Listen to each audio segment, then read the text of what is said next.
करूया प्लीज. तुमचा एक घ्या आणि मग आपण नंतर एक प्रश्न विचारू. Namaste, myself Vivekanand Ingle. I am pursuing Masters in International Relations Strategic Studies. My specific question towards youth is, like a very common term is there in Mumbai, shady place. Yeah, and in that shady place, number of shady things happen, like alcohol, drugs, and number of times, like those places are the places where there is a darkness, there is no light. God knows, like whoever is like a person responsible for that place. So can, like in upcoming years, can we get a youth center at this place so this shady place becomes a brighter place for youth? Thank you. I think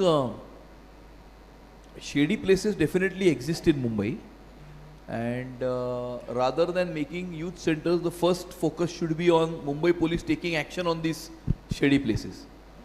And I think the police should take action against open drinking on street, which is very commonly seen in the city. और अगर police ह्याच्यावरती जर पोलिसांनी जर कारवाई केली तर अशा प्रकारच्या ज्या शेडी प्लेसेस आहेत त्या डेफिनेटली एलिमिनेट होतील.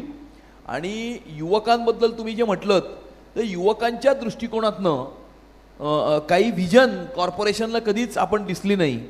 म्हणजे युवा नेते स्वतःला अनेक लोक म्हणून घेतात, म्हणवतात, पण युवकांसाठी काही केलेली गोष्ट काही दिसली नाही. पण आपण म्हटलंय म्हणजे मुंबई महानगरपालिकेमध्ये सत्ता आल्याच्या नंतर आम्ही जेन झी इंटर्नशिप प्रोग्राम चालू करू, ज्याच्यामध्ये 2 यंग प्रोफेशनल्सला आम्ही प्रत्येक ॲडमिनिस्ट्रेटिव्ह वॉर्डमध्ये टाकू.